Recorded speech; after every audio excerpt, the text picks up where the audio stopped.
La la la la la. No? Oh, it's on.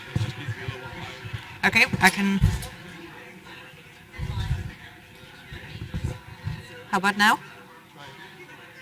Now? Yep, it does. It's good? Yep. Hanna, Rick Grossman. Hi. I am so sorry. You're going bird watching at what time? At 7 a.m. Where are you going? Exactly, and because I'm not a local, so I'll ask him. He knows.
Yeah, it's good. Yeah. Nothing but positive feedback on yesterday's talk. Oh, thanks so much.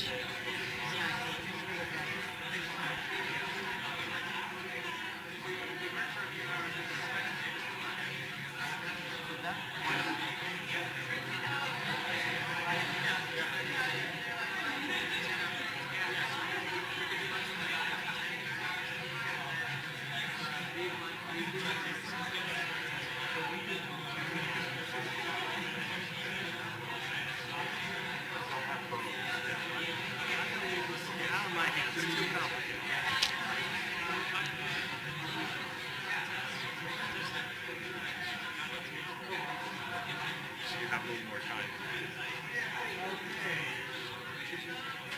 I'd like to welcome everyone. Just so I don't forget, I want to again mention that Hanna Kokko's visit has been made possible by the very generous gift and endowment of the Storer Endowment provided by Ruth and Tracy Storer. And I'll make this very brief because I want to make sure Hanna has plenty of time. Hanna is currently a professor at the University of Zürich. She received her PhD from Helsinki in 1997, had several postdocs, went back to Finland as a professor, spent 5 years in Australia, and a few years ago moved to Zurich, which is her current position. She's received numerous and appropriate honors during the time, and I'm sure we'll get many more in the future. And her title's up there, so I won't read it. All right. So thanks again for being so numerous here in the whatever, this is mid-afternoon. So today's talk is a little bit different from yesterday's. I thought that let's talk about a concept which is actually a mathematical concept, but I will keep the maths relatively light in this. But it's a concept that a lot of people have some sort of intuition about, that of bed hedging. And if you just sort of think about intuitively what it means, you can go to places that are not really scientific. You can go to like dictionaries or online things. So for example, idiomsforyou.com. What does to hedge your bets actually mean? So there you find this text that is to do something in a situation so that if the situation fails or has a bad outcome, you will not fail or suffer as much as if you had not hedged your bet. And there's actually some grain of truth in here if we start talking about bet hedging the way what we really mean in evolutionary biology. But let's sort of keep in the metaphor world or idiom world a bit longer. This is actually going to be complicated. I might have to see my screen. So what we talk about in evolutionary biology, when we talk about bet hedging, we take the notion that it has something to do with risk and it has something to do with variable outcomes. So clearly we wouldn't need this concept at all if everything about an environment was completely predictable. Then we would just calculate, what can you do to maximize the expected number of young. But of course, in reality, weather and all kinds of things in nature vary quite a lot. So we end up with this sort of intuitive view of evolution, trying to do something about this risk. And there's a couple of metaphors that people use outside evolutionary biology as well. So one of them is about putting all the eggs in one basket and basically saying that you shouldn't do this because if something bad happens to the basket, then all your reproductive fitness is gone. There's also another one, a bird in the hand is worth two in the bush. And in the next slide, I'll sort of explain how I think that might also be a metaphor that people have used in evolutionary biology. But basically, the way people started formalizing these ideas that arose in the 1960s, 70s, these things about risk spreading or bet hedging in evolutionary biology, the first papers that make this explicit came then.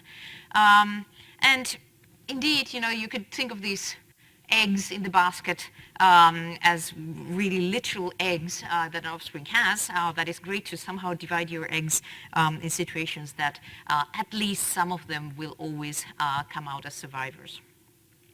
But if you think about these metaphors a little bit deeper, you realize that they seem to be predicting quite different things.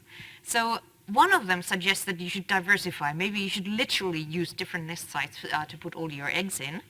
The other one seems to be recommending something a bit different, even though it also is dealing with risk.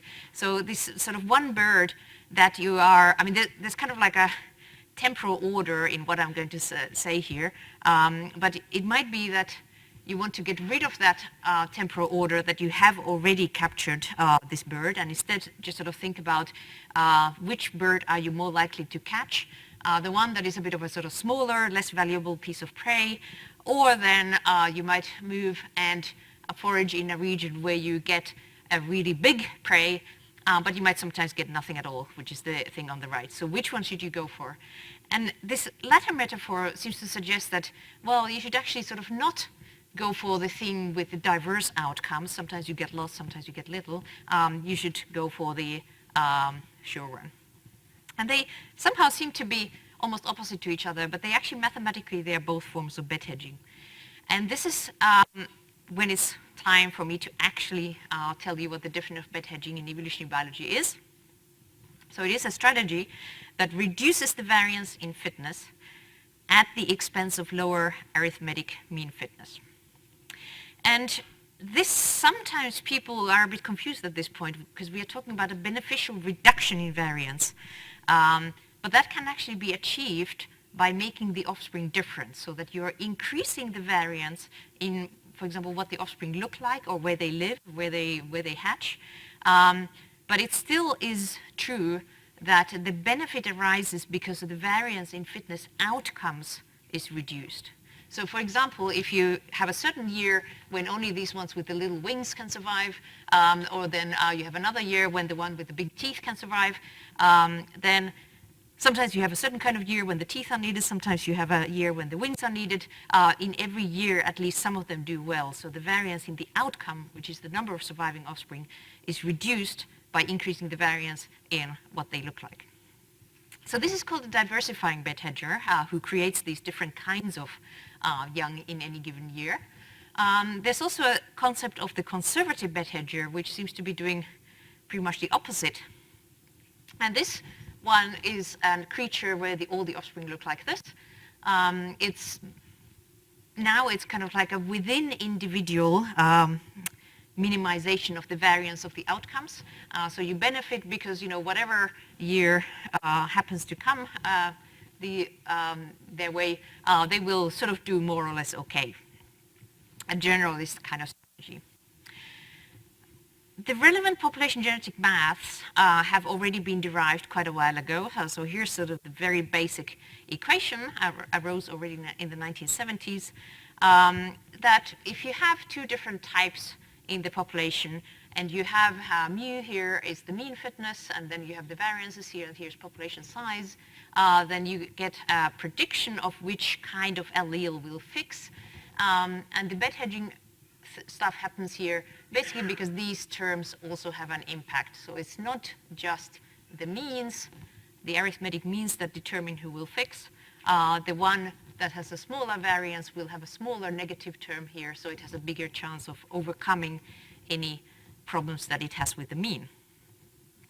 But you see that this n here seems to predict that if you have an infinite population, then this whole thing disappears because you divide whatever variance effect you have with a very, very large number, and you will get a very, very small effect. But bed hedging can actually also be important if the population sizes are not very small. And this is what happens when everybody lives in the same place, defined as, the sameness of the place is defined as the environment is affecting everybody more or less equally. So for example, it could be, and this is very often studied, for example, in the plant literature, where things like dormancy are very good examples of bed hedging, that, sometimes you end up in a year that's very wet, sometimes you end up in a year when you have a drought, and you don't really know what sort of sequence you will encounter next year. So if you cannot be measuring the environment and be plastic accordingly, then you might want to bed hedge and just sort of create certain kinds of seeds that either in a sort of dormancy manner, they only try to germinate in a certain year, or then it could be that you produce plants that are specialists that do well in wet years or in dry years. So a while ago, I had Jostein Starfelt in my lab. He was somebody who already as a grad student, he managed to pull together this absolutely amazing theory paper or review paper of the whole history of the bed hedging idea and also the relevant maths. And for those of you who don't like the maths, I'll apologize. But I'll just sort of point out that the end result here is the idea of the geometric mean fitness that in this setting becomes the correct approximation for predicting which alleles will fix. And this geometric mean fitness, you just call it G, and then you get blah, blah, blah, blah, blah happening, and you get the variance term here. And this itself is actually a product of two components that have a nice biological interpretation.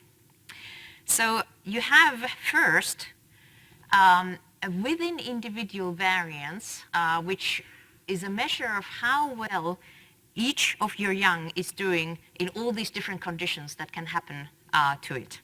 So if you manage to make this term really small, then you have produced some kind of like a creature here that is kind of equally happy whether it's raining or shining. Might not be the best mean strategist in terms of the arithmetic mean, but it's kind of a bit of a jack of all trades kind of creature. But there's also the other way to make this negative term really small, which is what you want to achieve to win in an evolutionary struggle, which is the between individual correlation. So this is something that goes to absolutely zero if you manage to make the fates of all of your young uncorrelated. If one succeeds, it has no bearing on the likelihood of seeing the other one succeed or fail. So this is basically the idea behind the diversifying strategies, so that when this individual is doing well, we can't actually know very much about whether the other individual is doing well or not. Their fates have become uncorrelated, and therefore you have minimized this entire thing. So the biological insight that comes from this is that there are these two methods that they sound a bit like they are opposing each other. Do you become a generalist or do you become this sort of bunch of specialists? But you can actually tweak the end variance by adjusting each of them, and they act together. you can also invest in making one of these things so strong in minimizing the variance that the need to tweak the other one completely disappears.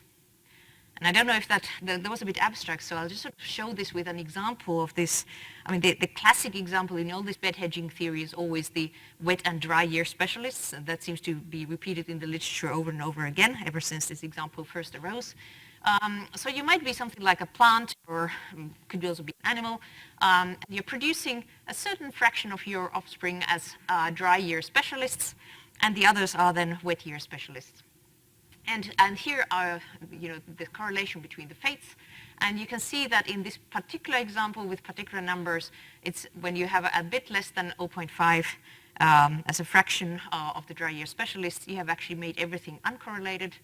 And that means that you don't really need to achieve anything about them being generalists anymore. So the different kinds of ways of dealing with stochasticity, they can actually remove the need to employ another one. And this is a point where I'll soon turn to the actual biology of various systems that will become relevant. Namely, dispersal is something that can make the fates of individuals quite uncorrelated. If you go far away, then whatever happens to you has very little predictive power of what happens to your sibling somewhere else. So if your offspring are, for example, dispersing so widely that they experience totally different rainfall patterns, and also if the total population is not extremely small, you don't actually need to bed hedge, because dispersal has taken care of this uncorrelatedness. So there's different ways to put this. One is that it's sufficient to minimize the variance by making the dispersal spread wide enough, and you don't really have to produce different kinds of young in this setting anymore. Another one is that you can express this mathematically, that the geometric mean then becomes identical to the arithmetic mean, so that the lineage as a whole sends individuals to all kinds of environments, and you don't really have to worry about the sort of bed hedging equation after that anymore. Or just to use a little bit of jargon, the environment is no longer coarse-grained. So the grain of the environment is something that is often appearing in bed hedging literature. If we have a fine grain, that means basically that one individual lives on a sort of light patch, or another one lives on a dark patch, and there's constant mixing between these things. And that means that you don't really have to worry about things like, one of your nests got predated and the other one didn't, because, over evolutionary time, the one that is just maximizing the arithmetic mean fitness, it will prevail, simply because the population is sampling so many different conditions all the time. And this is actually why, in nature, we quite often, when dispersal is broad enough, we actually expect that you don't need to put bed hedging in absolutely every calculation of fitness that you want to perform. And this extends bed hedging sometimes being quite hard to find, to be able to really quantify and say that some evolutionary strategy is really driven by bed hedging, so that it wouldn't be enough to look at the system with the arithmetic mean only.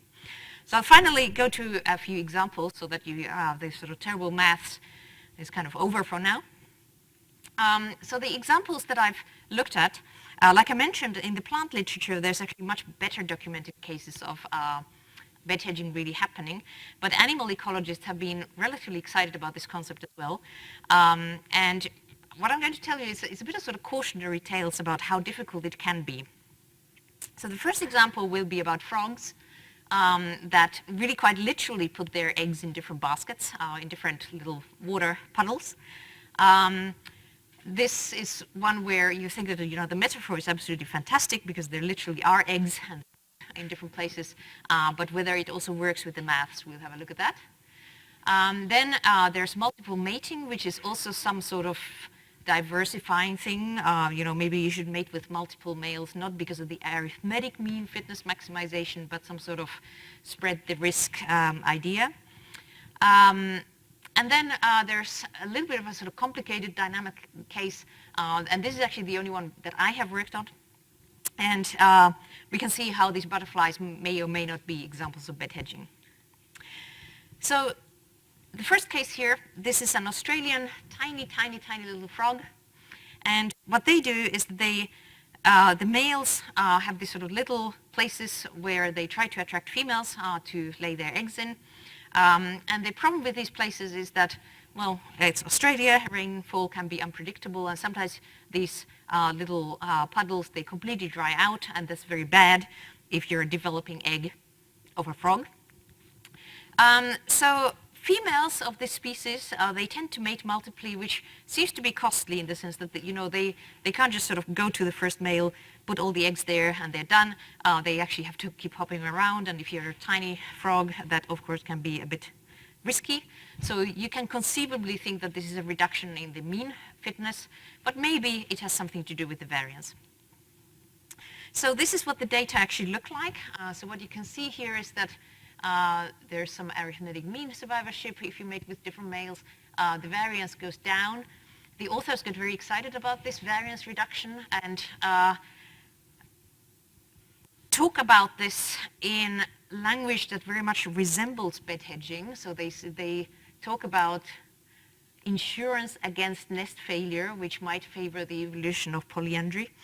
But if you actually look at the lower graph here, we don't really, apart from this tiny little dot here, we don't really have a reduction in the arithmetic mean of the survivorship of the eggs.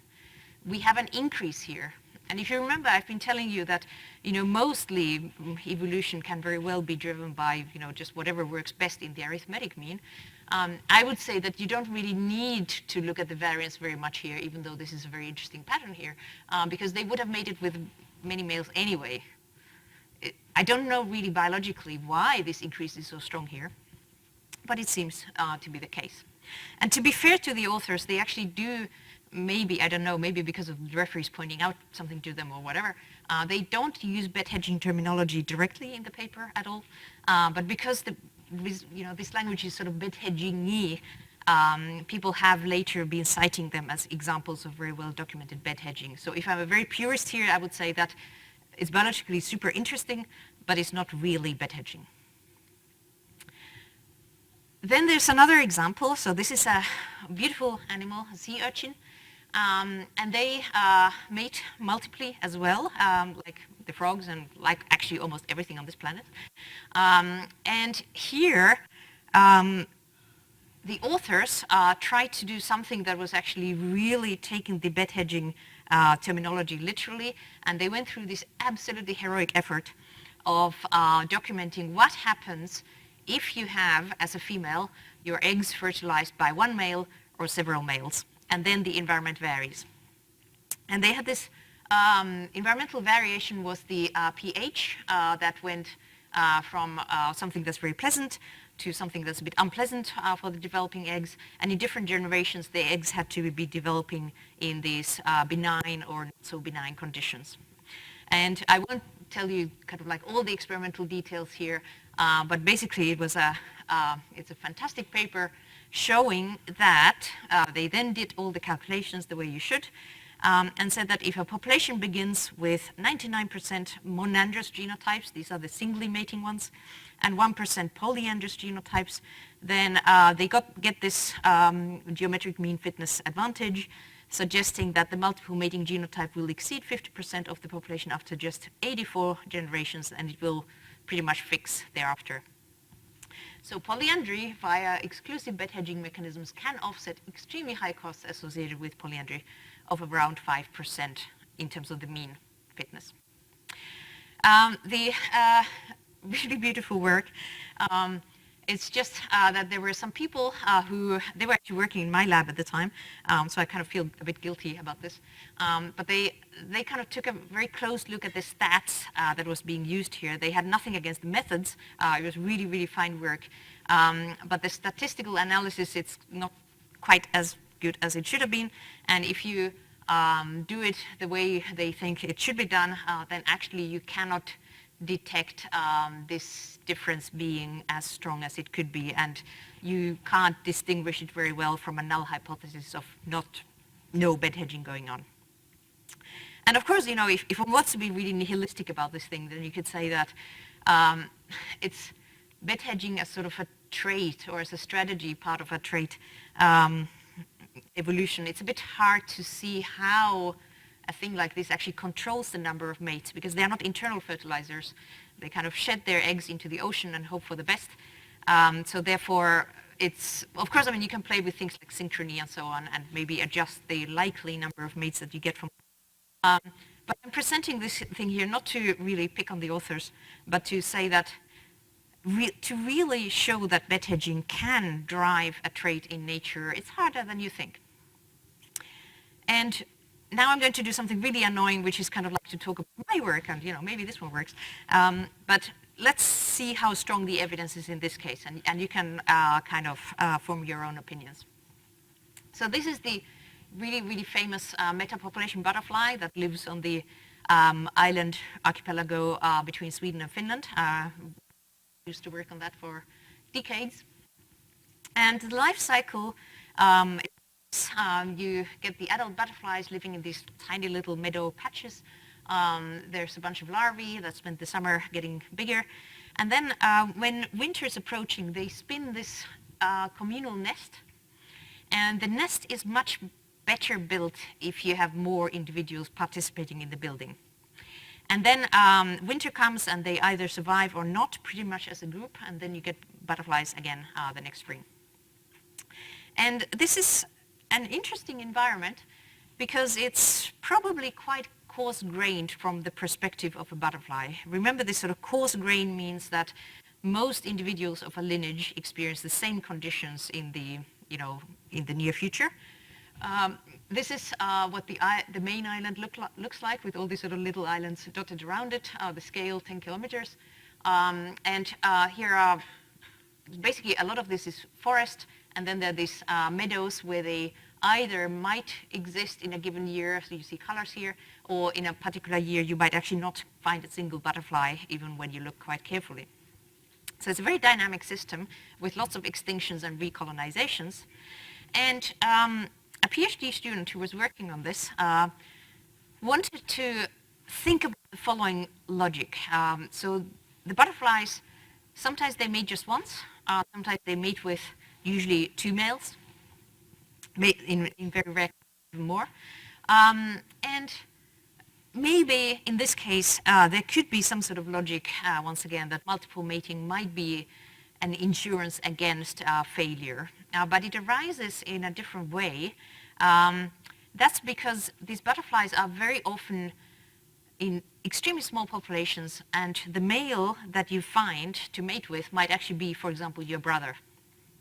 And what then? You might get strong inbreeding depression, and that's one way for a male to be quite inadequate in getting you healthy offspring.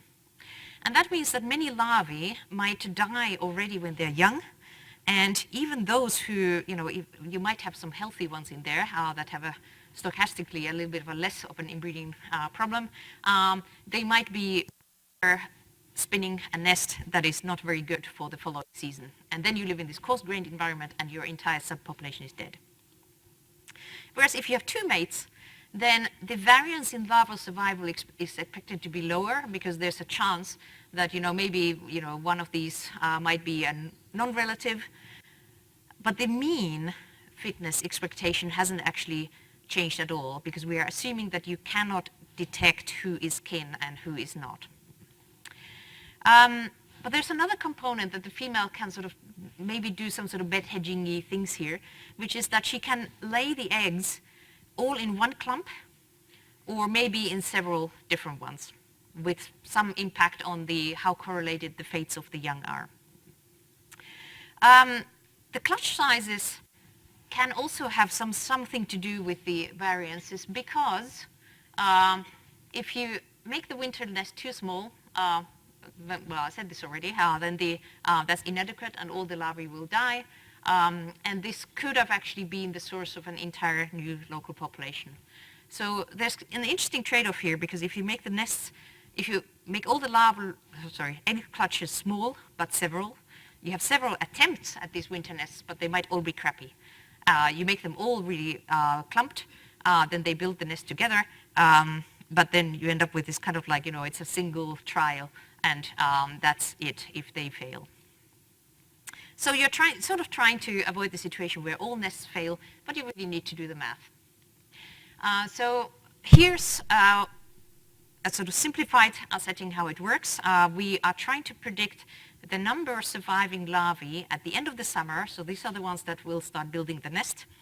And let's say that there's a female who says that, I'll put all the eggs in a single basket, and ends up mating just once, putting all the eggs in one basket, and this is what happens. So that sometimes, now I'm assuming some extreme inbreeding depression here, she actually mated with her brother. Very few larvae survive, so that's not very good.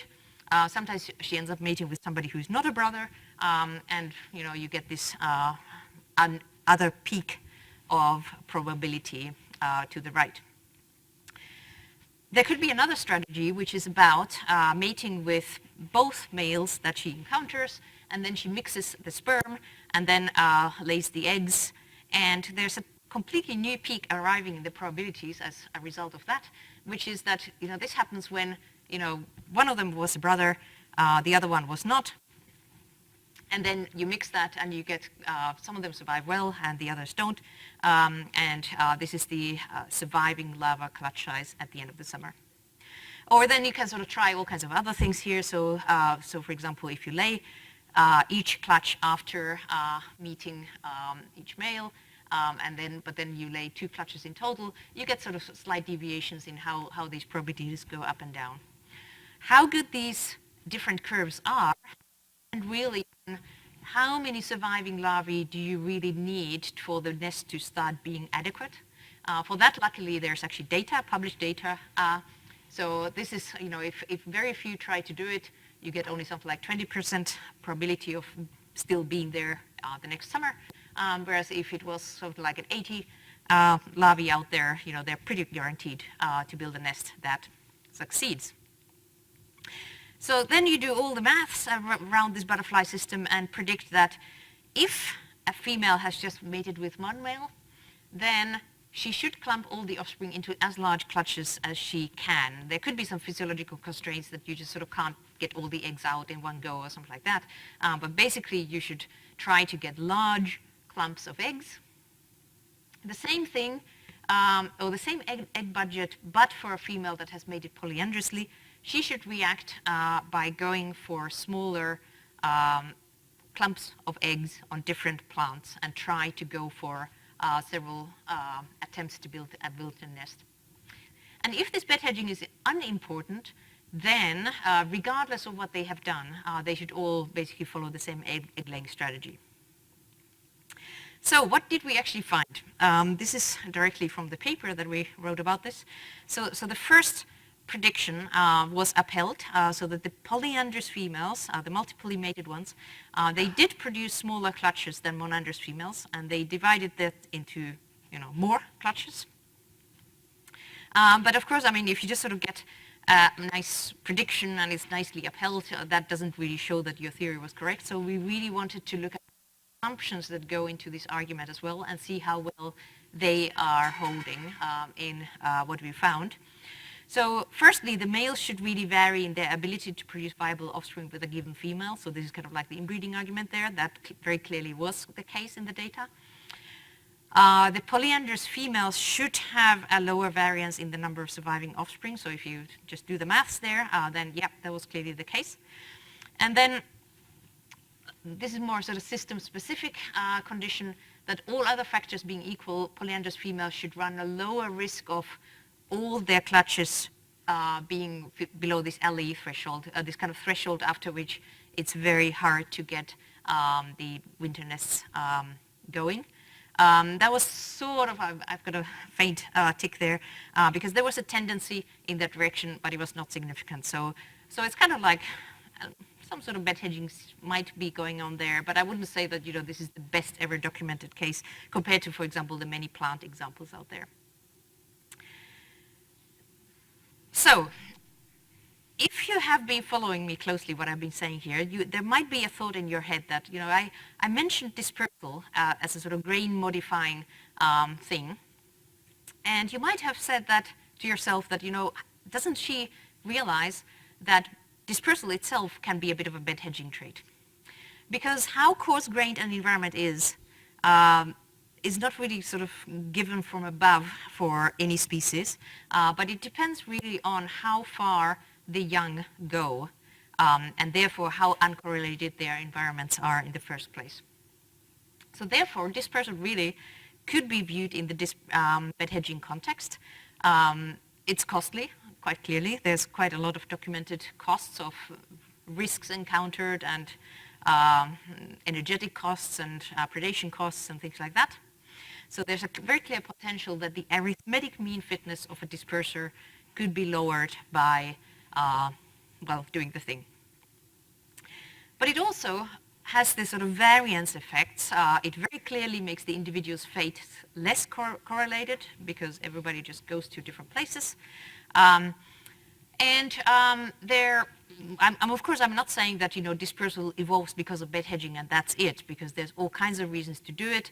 The spatial temporal variation in environments, that is the one that's most closely related to the ideas of this risk spreading. But there's also other things like inbreeding avoidance, kin selection, and so on. But it's still useful to think about dispersal as a sort of one of these many ways in which bed hedging might, for example, trade off with other kinds of bed hedging. There's another trait, surprise, surprise, that I often think about in the context of bed hedging, and that is sexual reproduction. It clearly is costly. If you came to my talk yesterday, that was all that I was going on about. There's clear potential that it might diversify the fates of your offspring because they are genetically different. But for reasons that I was telling you about yesterday, sex often comes with not just a minor cost, but a twofold cost of really strongly reduced arithmetic fitness if you participate in all this sort of male production that can't make their own babies and so on. So we were interested, so this is Shan Yi, who is a postdoc in my lab, and this is a former student. We wanted to ask how, in a very simple model of bed hedging, again with the rain and shine, how well would sex actually work to achieve diversification? So it's a very simple example. This is kind of like, once again, borrowed from the classic bed hedging literature. We have a sexual population that has alleles that are segregating big A and small a.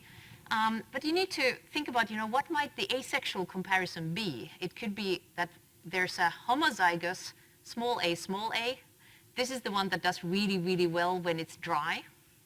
There could be the other homozygous asex strategy that does really well when it's wet. So these are just asexual specialists. But there might also be some sort of a individual that is a generalist, heterozygous here, with a lower arithmetic mean and a higher geometric mean. So this is also among the asexual ones, you might have something like bed hedging going on. In this case, the conservative bed hedging. And then the sexual population, we make some annoying assumptions here, and we get the result that they are an even better bed hedger because their geometric mean is higher than anybody here can achieve. So sex, even in a very simple setting, you could say that, oh yeah, it's a nice bed hedger. And that sounds great until you realize that all these numbers, they're kind of like, how many young do you actually create in one generation? But then sex comes with this annoying thing, or it often comes with an annoying thing, that only half of the young that you're producing can actually themselves reproduce directly. They are the females. You also need to produce the males. And often this is taking 50% of your energy budget. So let's say that instead of assuming it's always 50, let's say that it's S, the fraction of your energy that goes into male production, and see how much of this benefit of bed hedging still remains. So in this simple example, the payoff is now 4.75 and 1 minus S. So this is what is left once you have spent the energy on the males. What values of S, so what primary sex ratios can you sustain so that sex still wins over the asexual kinds?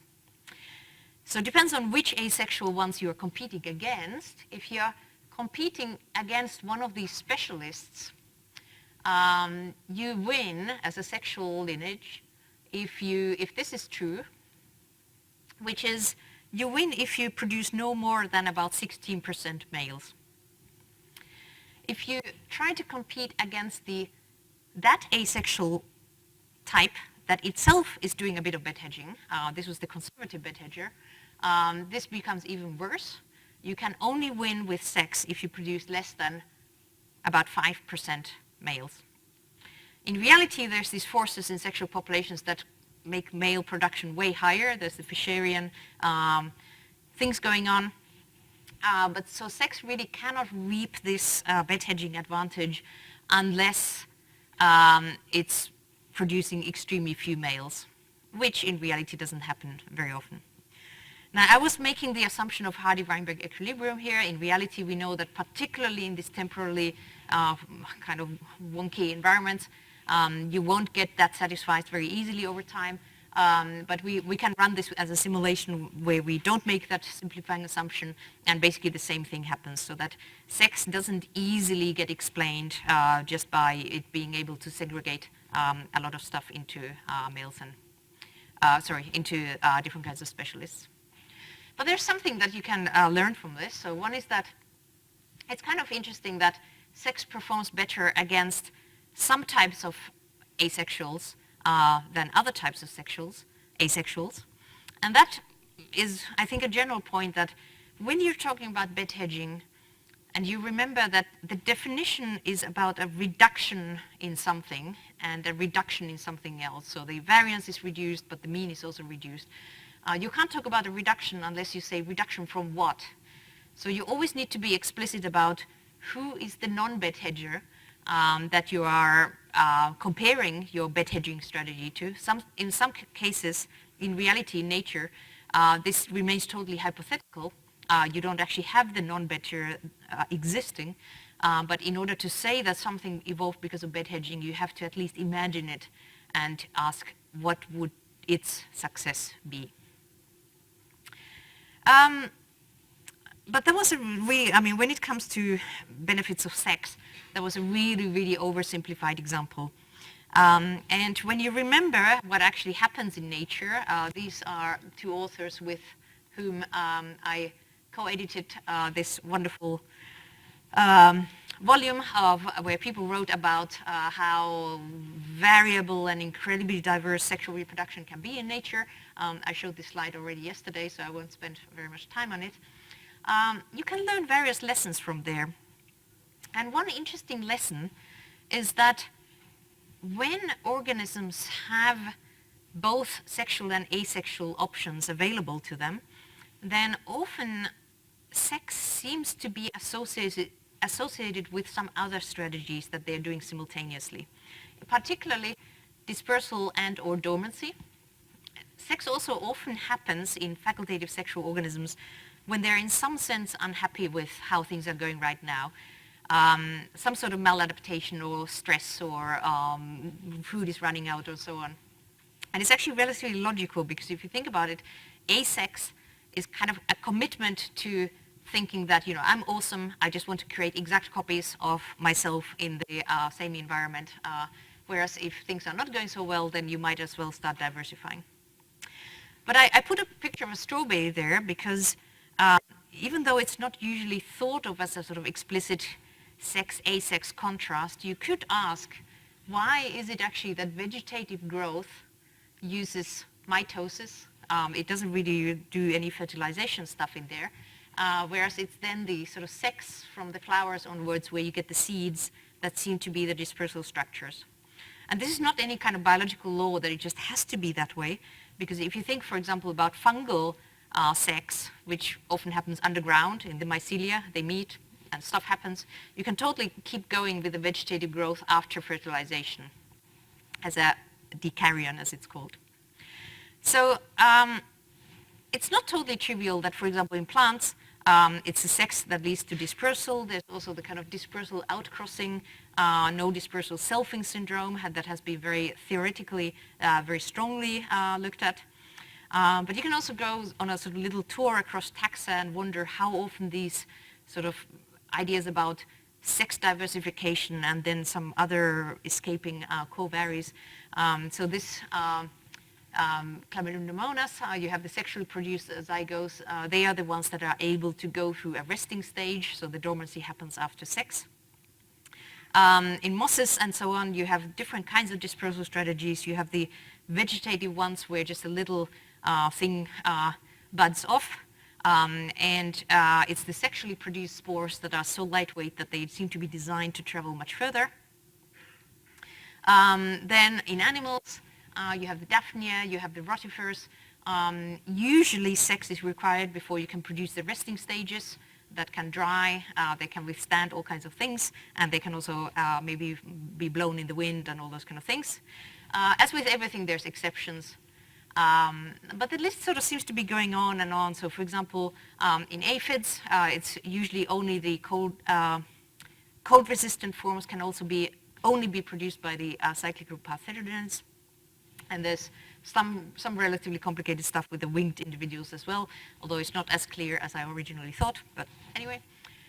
And so on. So fungi, for example, when they can happily grow underground, but then eventually it's the sexually produced spores that fly longer distances. There's exceptions to this. Sometimes there's asexually produced survival structures.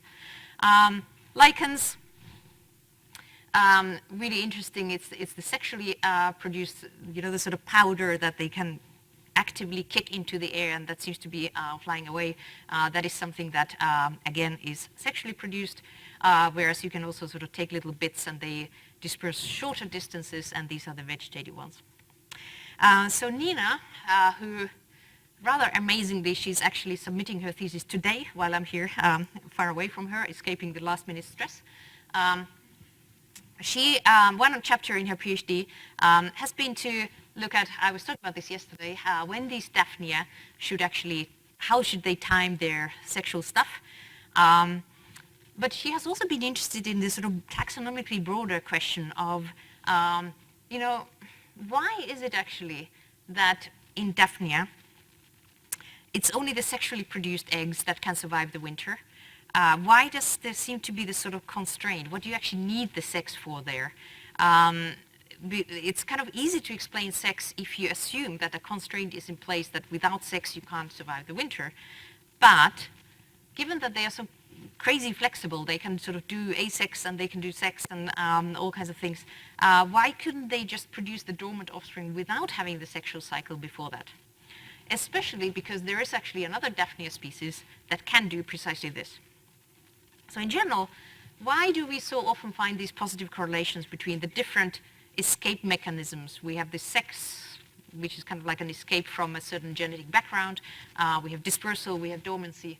And especially if you remember this mathematical graph here, where I said that if you have already, for example, minimized the correlation between the fates of your young, you don't really have to employ another method to do the same. You would basically just pay twice to achieve the same benefit, which is stupid.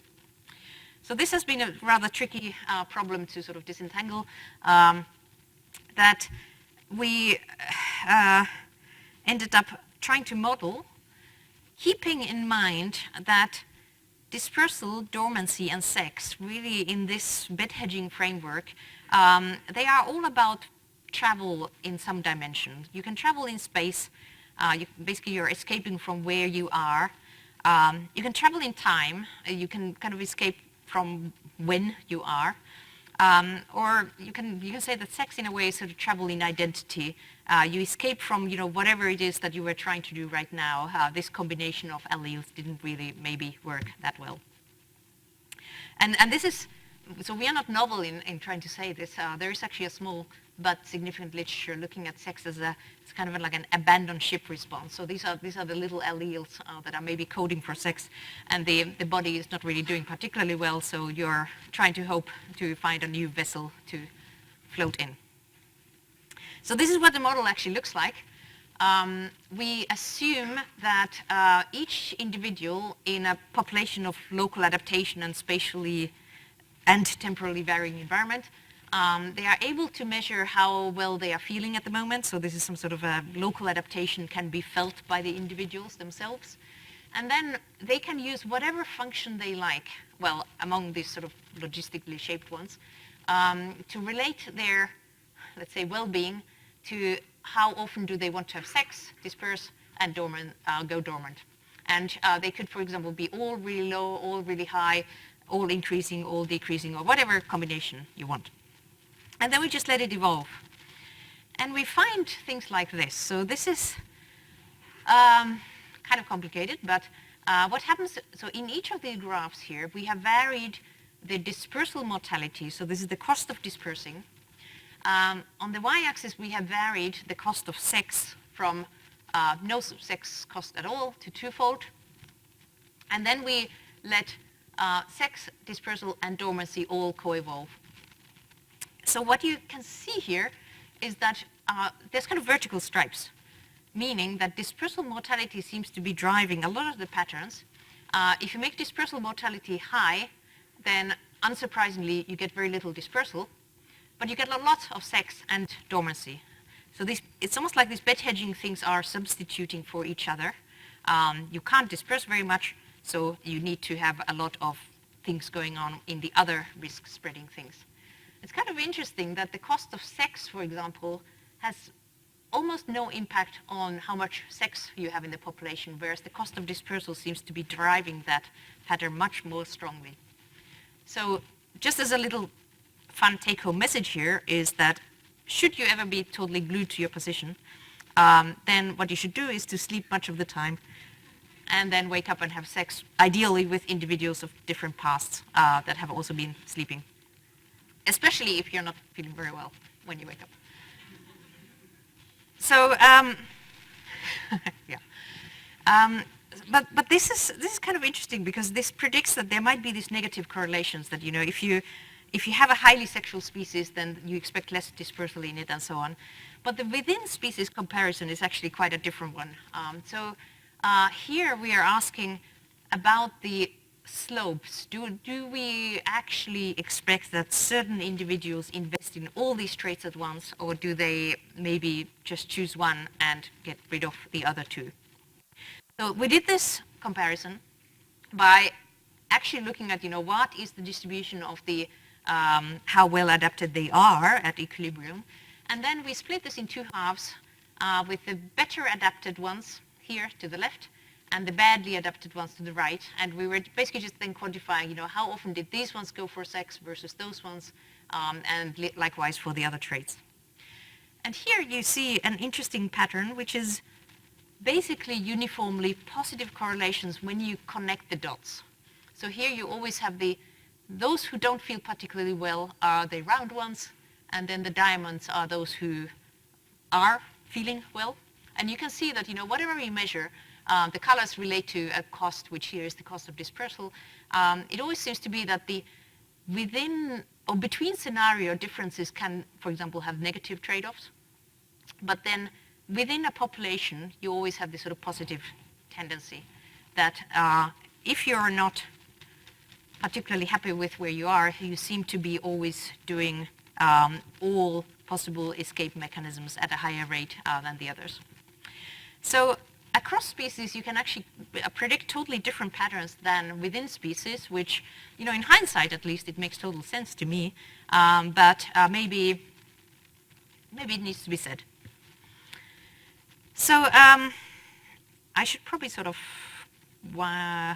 get towards a close. I was talking about Daphnia yesterday, and I just wanted to talk about a little detail of how to model about their individual state and so on, but I might just sort of skip that because it's kind of a detail, which conveniently brings me to the end of the talk, which is, I've been giving you a tour of the different kinds of bed hedging scenarios, and I think it depends a bit on who I'm talking to, what sort of message I want to give to you, because sometimes people think that just because the metaphors are so strong and it's, intuitively it's so bad if you sometimes end up in a situation with no offspring surviving at all, that people tend to overuse the term without really checking whether the maths really applies. Very often you're in situations where it's actually okay to just look at the expectation of the mean fitness. On the other hand, there are also situations where really intriguing adaptations might happen because of this, and just because it's a bit hard to document in reality, it doesn't make it any less interesting. So that's really all that I wanted to say. And I'll just thank all these fantastic people. I didn't really talk about the Daphne work today, which would have been these people. Nina, congrats. I assume that she has submitted her thesis more or less now. Alia for the butterflies, Jussi for all kinds of sexual work, Time for this, for a grad student, just totally amazing piece of work of collecting all the theoretical results in one paper, and Shan Yi for thinking about the sex as a bed hedging thing. So thank you.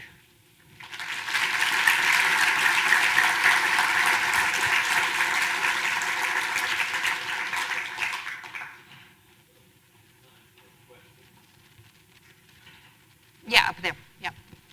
So I wanted to make two comments. Uh-huh. One is I felt compelled to defend the honor of Syracuse. Please do. Please do. Mind you, I think you probably already know that actually most echinoderms that are free spawning have many opportunities to control who they mate with. All right. Okay. You have to tell me more about it. Yeah. Incompatibility. Uh-huh. Uh-huh. Many species are actually polymorphic for their compatibility, potentially regulating the mating system, Oh, yeah. allowing the female to some extent to control the mating system. Okay. Yep. And then there's a really interesting pattern in freshwater bryozoans and freshwater sponges in which dispersal of time is accomplished exclusively asexually. I know. It's actually, yeah. Dispersal in space, such as space matters for a freshwater organism, is accomplished sexually. And I wanted to know how you would interpret that. Yeah. I mean, basically, so this paper, we are trying to, so we start with this sort of mini review of all the patterns, and then we produce this model.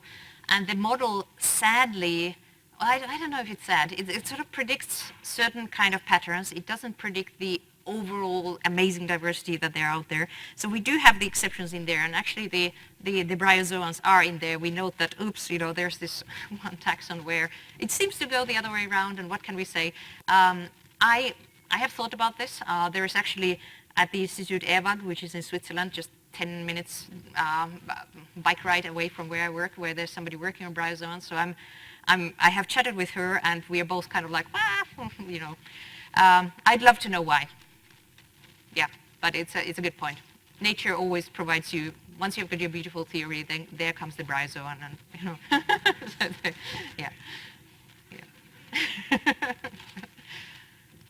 Yeah. If I followed you, Yes. I think I did. The way you talk about dispersal, you're talking about dispersal as being the equivalent of escape in space. Is that correct? Yep. More or less, okay. Yep. I would argue that, in fact, dispersal is an outcome of escape in space. In other words, if you mean the increase in the mean distance among individuals, I think that was also implied by the way that you talk about it. But there are also two other outcomes of escape in space. One is simple aggregation caused by some environmental factor. In fact, you find that many organisms select a time to escape that will lead to future aggregation, either the wind will concentrate or whatever. Yeah. Or they will in fact congregate, that is, they will be attracted to each other. Yep. In which Yep. case, if I'm following you, would mean that your eggs in one basket would not be eggs in one basket, but the strategy might be some eggs in several baskets. Yeah. No, I fully agree. I mean, if there's any sort of message that I really want to get from this talk into your heads is that I'm not saying that, everything has to be always interpreted as a bed hedging thing. I was taking the approach like, let's see what can and cannot. And for example, with the dispersal, let's say, for example, that individuals travel together, which they sometimes do, that could very well be that there's safety numbers, and that's all about maximizing the arithmetic mean and so on. And likewise, if they need to clump together to get whatever conspecific attraction benefits and so on, totally, absolutely do then look at the mean fitness consequences of that one. Yeah, I'm trying not to preach any one particular approach here. Yeah. All right. At the back.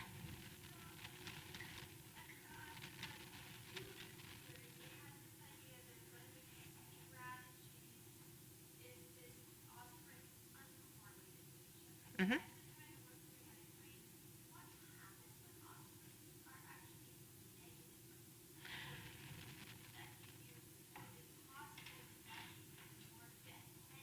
Yeah. So it's one always has to be really clear, and maybe I wasn't always so clear in my sentences.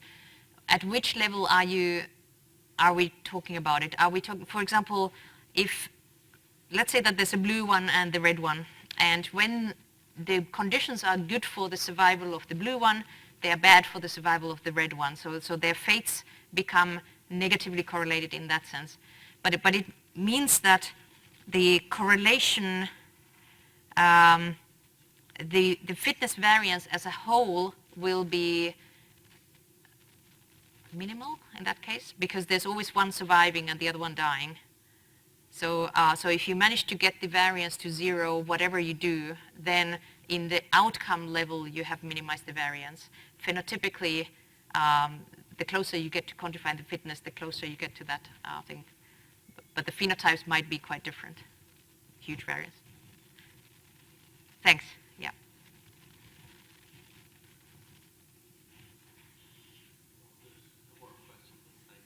All right.